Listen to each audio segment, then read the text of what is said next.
Okay, Christina here to listen to some music. And today's music selection is Rosanna by Toto. If you're just getting to know me, I'm a classically trained musician, performer, and instructor who started out with a movie and TV reaction channel here on YouTube. You can go check that out. It's called OK Christina. And I always talked about the music so much that everyone said, why don't you go ahead and start a music reaction channel? So here we are. With this channel, we dive into a lot of the instrumentation because that's my area of specialty. And also as a composer, I can talk a little bit about the form, the chord structure of the piece. And I'm also a bit of a vocalist, so we can talk a little bit about vocal technique. All in all, though, it's a deeper dive into what these songs really mean and how it affects us. Because after all, that's what music's all about. So, disclaimer, I know this song. There's plenty of music out there that I haven't heard, and I'm so looking forward to getting to know all of those things. And I will always be straight on this channel with the music that I've heard and the music that I've not heard. This one I know. And I'm so glad to have known it because it's an awesome song. But I've never seen it performed live. So this is going to be a real treat. This song was also a special request from a top tier over on Patreon. The top tier over there can request one song a month that I analyze and react to. If you're interested in doing that, come on over. There might be a spot open. They are limited, but there are other tiers that you can join if you wish. You can also be a free member over there. You get behind the scenes, exclusive reactions, early access. And once we get enough people over there, we can have some polls to decide what I listen to. This channel is still brand new, not even 3 weeks old. We're already really having a good time here. So please do all the things. Like and subscribe, Patreon, all that good stuff. Okay, enough talking. Let's listen.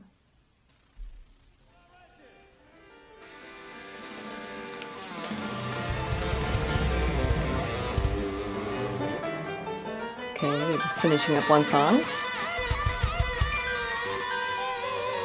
Are you guys ready? Yeah.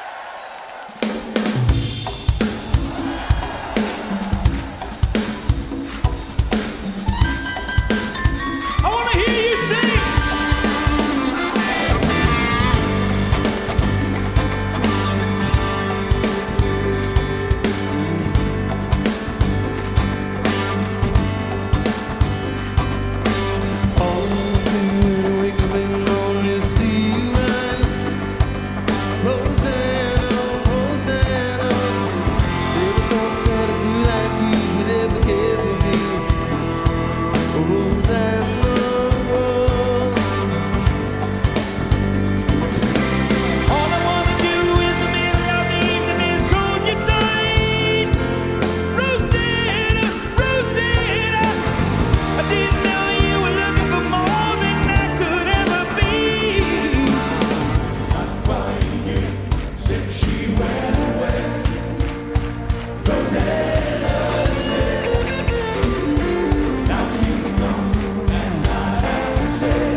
Okay, we're already rocking out here. Pretty cool. This is a little bit of a different experience.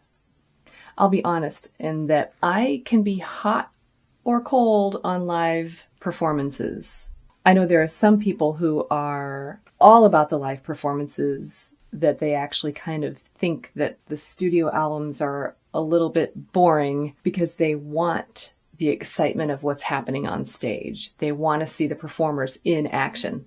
Totally get it. They want to hear how it's going to be different each time it's performed. Totally get that. And then there are those who fall in love with the studio album version and only want it that way. And so sometimes it's hard to hear it live because you don't want any of those sounds to be different. And I totally get that too. So it just depends on the song. It depends on the band. It depends on the performance. There are some live performances that I've heard of songs or bands, artists, whatever, that I've heard live that are really disappointing, just frankly, really disappointing. That there were certain sounds from the original recording that I wanted to hear, and then it was just missing. They just didn't quite hit the nail on the head in the live performance. And then there are a few that really reproduce it pretty close in the live performance to the original recording, enough to satisfy that need to hear what you're familiar with, but at the same time, just enough new, just enough variation to give it the excitement that you're looking for. I really have to have a good mix of both. I really do. So, okay, so I know this song was released in, 1982, I believe. That's what I looked up, 1982. And I don't know the names of the band members quite yet, but I'll get there. Don't worry. I'm sure I'm going to be listening to more Toto. Again, I just know a handful of their songs, and I definitely want to get to know more. But I do see the excitement. It was really fun to see them riffing and whatever song they were coming off of and then going into this. That's already really exciting. Okay, so let's back it up. Let's hear just a little bit of this again.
Okay, the benefits of the live performance. This is fun. All right, so far, I do approve of it pretty much matching the original. It's really close. Like, I'm not hearing some of the high treble brass instruments.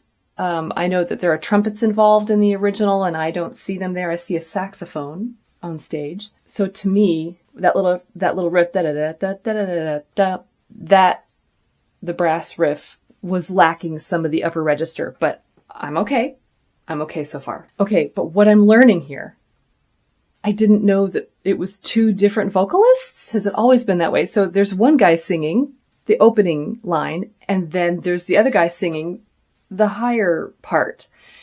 And sometimes a sign of a good band is when you can find two vocalists that really blend together. I always thought it was the same person, just the same guy singing up an octave.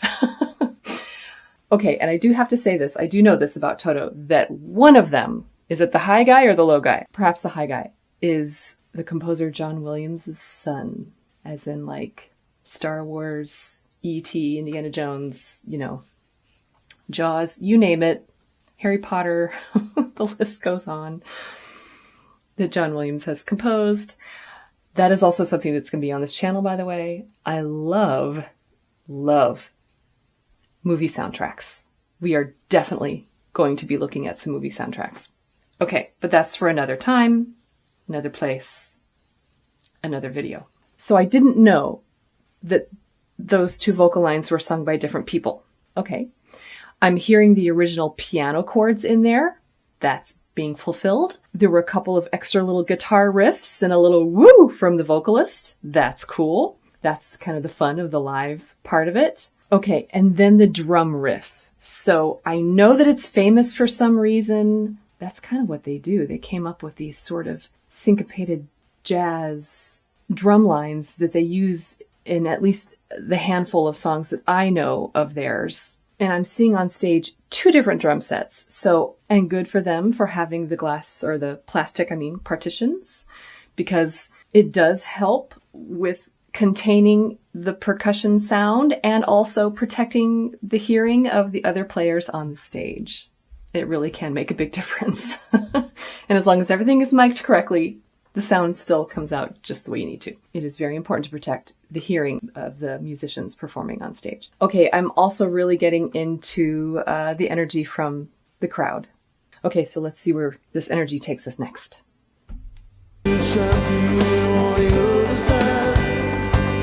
Rosanna, Rosanna, do you feel really good like you make me feel so sad? Rosanna, all I wanna tell you is now you never ever have to compromise. Rosanna, Rosanna, I never thought that losing you would ever hurt so bad. Not quite a year since she went away. Rosanna, now she's gone, and I have to say,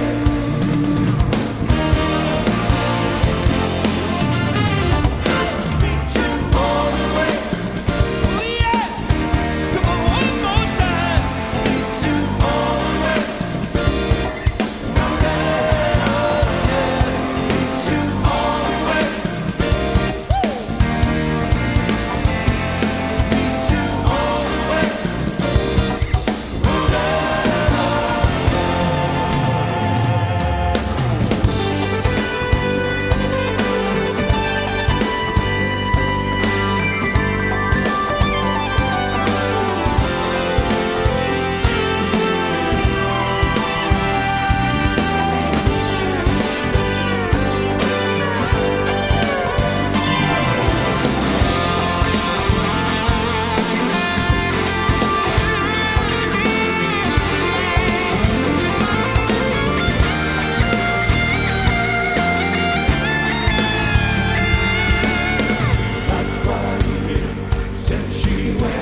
Okay, I had to get through the little solo riff section there, so I approve of that.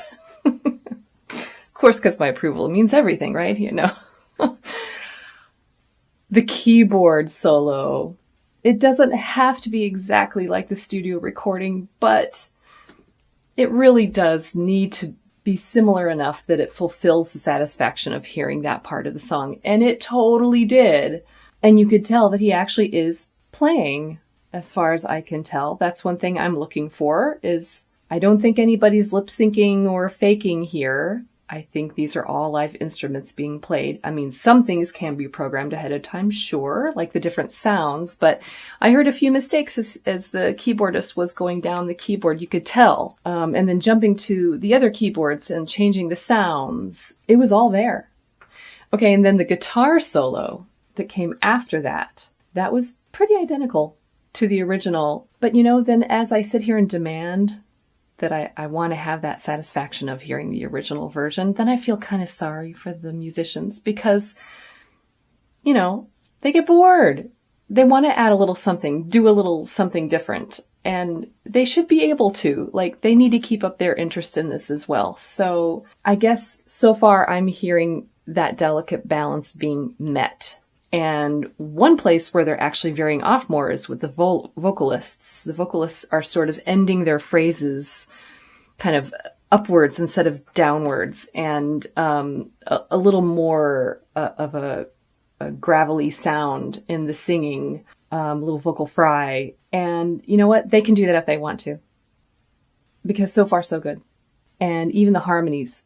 There was an important vocal harmony there towards the beginning of this section that was above the first soloist, and it was there being sung. You could see it by one of the other guitarists. It was there. They nailed it. I was able to breathe a sigh of relief. Okay, so now we're to the little quiet part in the center of the piece. This sort of gives it its balance within the form. I always talk about the form of a piece. And this is kind of where things calm down a little bit so that we can escalate back up and appreciate the main chorus as it comes back. All right. So let's get into this again.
Okay, we've got like a minute left of this video, so I'm assuming that it just kind of goes into riffs there at the end.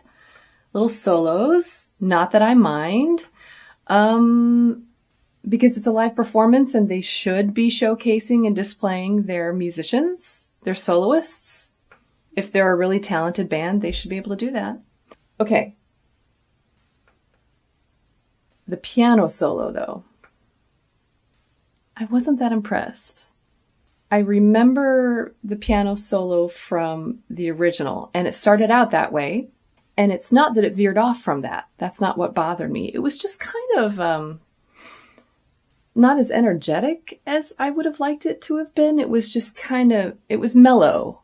And I felt like it sort of took the energy level of the song, of this performance down just a little tiny bit, like a little bit of an empty spot, which is too bad because there was a lot of energy going into it. But I wasn't as impressed with the piano solo. The first part was fine. And then it just kind of, I don't know, maybe it picked back up a little bit right towards the end. It was sort of trying to make up its mind if it wanted to be more like ragtime or jazz.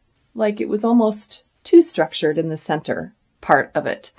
He's still a very talented musician. He can play the piano better than I can. So, you know, hats off to him, which is funny since he was wearing a cute little hat.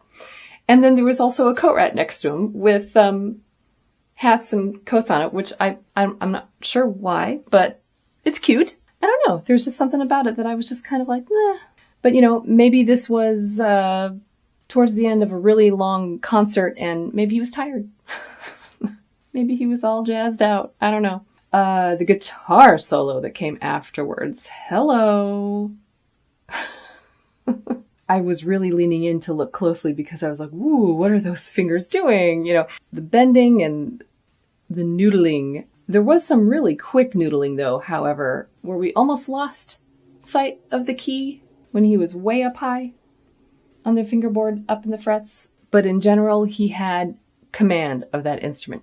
He knows what he's doing. Okay, so are we going to wind this down and just play it out like this with more showcasing, or are we going to have the main theme return back? I kind of want to hear it again, the return. Let's just see where it goes. I mean, I won't be that disappointed, but let's just see.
Okay.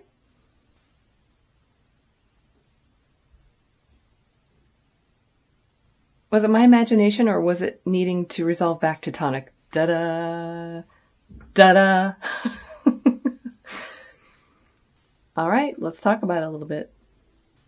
Okay. That was Toto live. That's the first time I have seen them perform live. They're pretty amazing. And as I said, you sort of have to strike that delicate balance of fulfilling what you know from the studio album, yet making the live performance interesting and satisfying for not just the audience, but the performers. And I think they did that. I think that was definitely achieved. This was really exciting to watch. I've never seen these guys in person. I don't know what they look like. And I mean, of course, they might have looked different back then, 40 years ago, but it's still fun. to see the actual human beings playing this actual music. So I'm still confused that I only saw one brass player, one saxophone, and I was hearing a lot more brass in there. And there's nothing wrong with that. I'm just pointing it out that either there was some kind of setting like a vocoder, which sort of expands the sound of a human voice, that maybe there was something like that built into the microphone for the saxophone, but most likely there was a keyboard somewhere playing the brass part along with him. I don't think he was muted. I think that his sound, the saxophone, was actually coming out. There were definitely more brass sounds happening than just one saxophone. So I'm curious as to where that came from. And they have to be there. You have to do it somehow. I mean, I've been a part of live performances like this, like mainly string players, backup string players. And sometimes we are mic'd and we have to play along with a pre-recorded track, but we are playing. It's just that there's more to it than just us. And the singers really are singing, but the live musicians on stage can only do so much, and you have to sort of pipe a little bit more in, and that's okay. It's okay. I don't think that's cheating.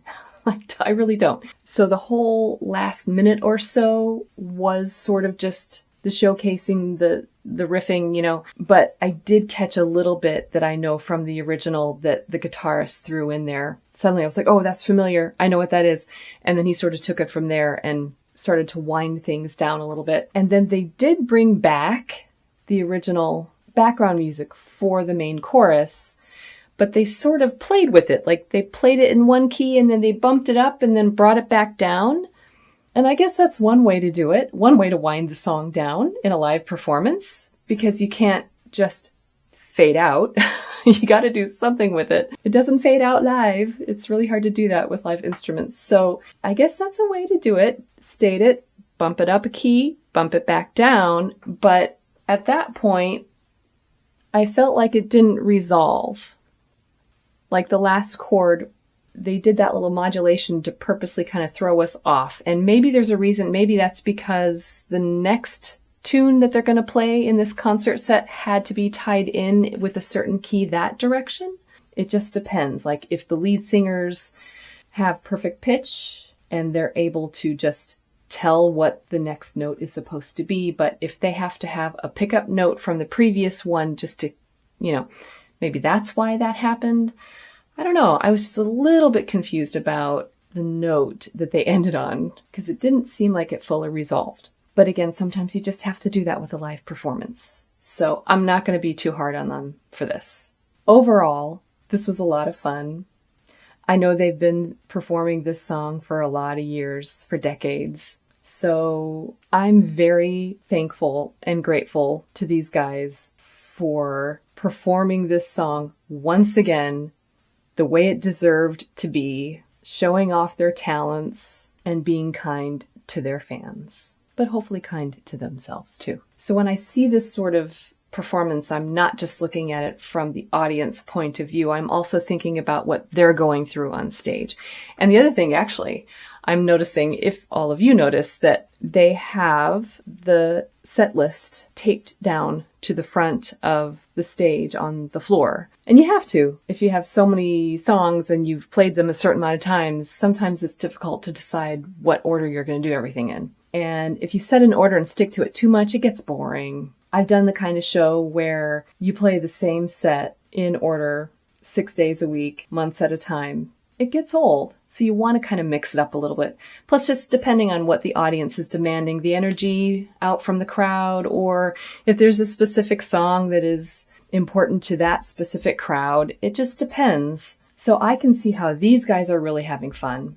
I can see how the audience really, really enjoyed it. They just ate it up. All the clapping. Plus, it's just an awesome song. Did I mention the lyrics once this whole time? No. Sorry. I've known this song for 30 years. What percentage of that time did I actually think about what the lyrics actually meant? I don't know, 5% of the time. That's just kind of the way my brain goes. But I do remember at one point thinking that it sounded like they were talking about breaking up, like it was a breakup song. I never thought that losing you could hurt so bad. Okay. So sometimes sad songs don't have to be sad. Sometimes it can be a strange sense of relief And I think that makes great songwriting because you can interpret this one however you want to. All right. So thank you for coming along with me for this particular selection. Feel free to leave in the comments any little tidbits that you might know about the band, about the song, about the performance, this particular performance. I love to learn all of those things. And also feel free to make more suggestions. I do try to take suggestions from all over the place of what to react to next. We only have about 4 or 5 reactions on the channel so far, so we have a lot of stuff to get to. And if you haven't found your favorite stuff on the channel yet, just wait, make some suggestions. Eventually you might see some of your favorite stuff on there. I plan on making the music selection as diverse as possible for this channel, so there's something out there for everybody. Okay, so don't forget to do all the things, like and subscribe, visit me over on Patreon, and as always, just remember that you don't have to be perfect, just be okay, and keep listening.